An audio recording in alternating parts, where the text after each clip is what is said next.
The frustration in the western provinces of Canada, particularly Alberta, have been brewing for years.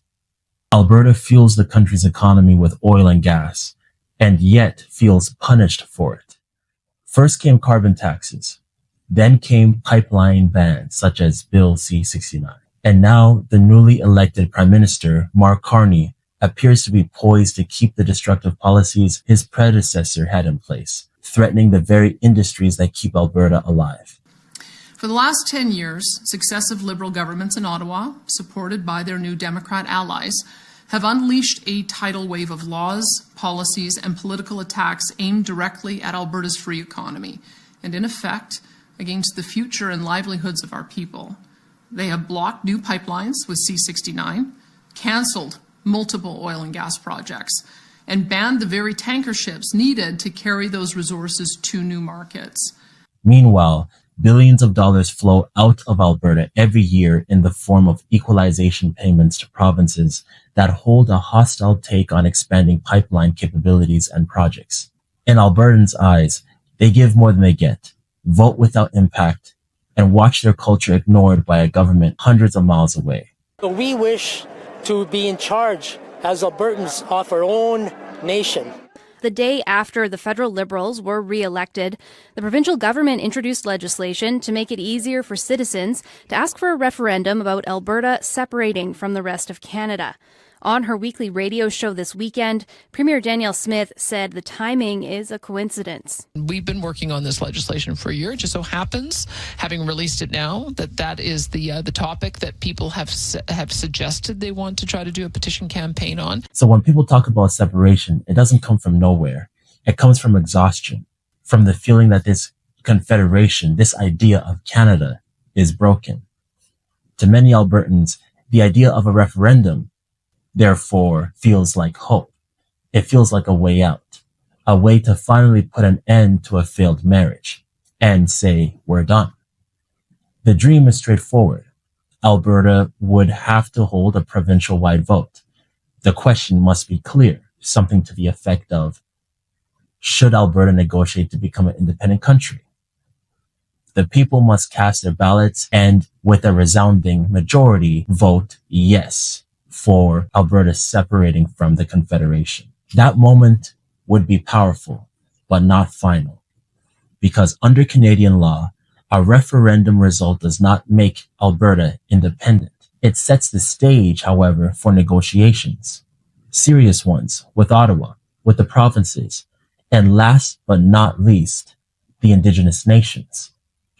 In 1998, after Quebec's second referendum nearly tore the country apart, the Supreme Court ruled that no province can legally succeed on its own.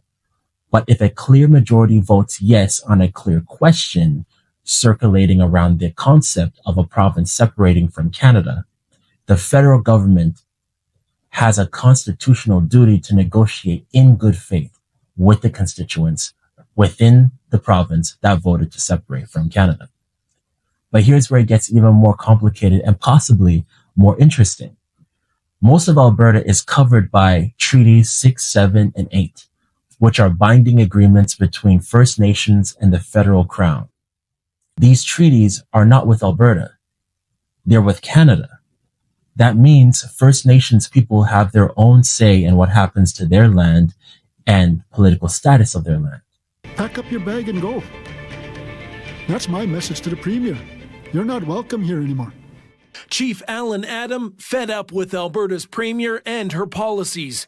Those include a move to lower the number of signatures required to start a referendum vote, even one on Alberta separation. That bill, number 54, literally thrown on the ground at a Chiefs press conference in Edmonton on Tuesday.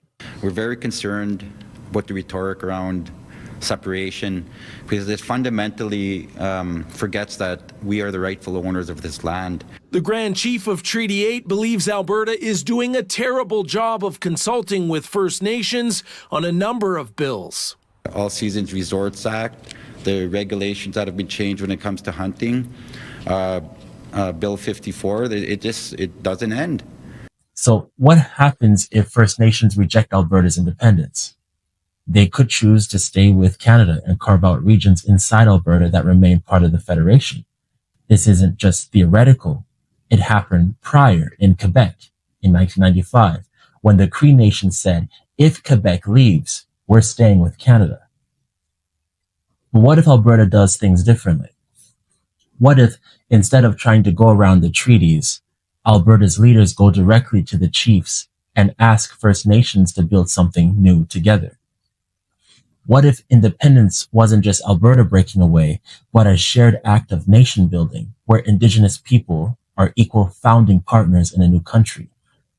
One can make the argument that this makes sense, as there's been a considerable amount of First Nations people who've been pleading with the federal government to provide them with better assistance in their basic necessities and their basic requirements to live a fair and just life in Canada.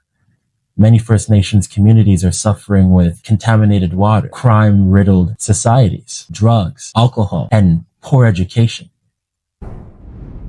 Some of our homes have over 30 people living under one roof.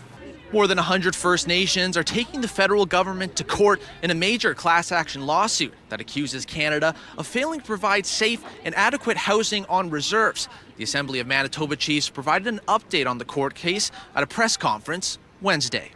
The case, which launched in 2023, argues the government underfunded housing and blocked communities from addressing the crisis themselves.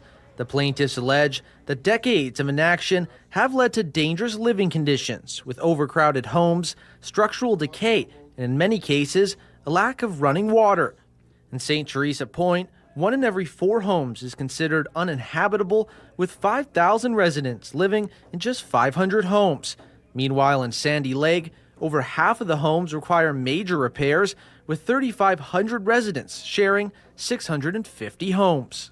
Ultimately, a union between Albertans and the First Nations in a form of cooperative nation building would not be an easy conversation. It would take years of trust building, legal planning, and a real willingness to share power, not just in name, but in political structure. If it happened, then Alberta wouldn't just be asking for independence. It would be rewriting the story of this land with the First Nations at the table. And that changes everything. In the end, this isn't just a question of borders.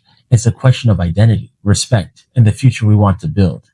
What if the path forward isn't about who controls the land, but who's willing to share it honestly, equally, and with a vision for something greater than either side alone? Maybe the real challenge isn't breaking away.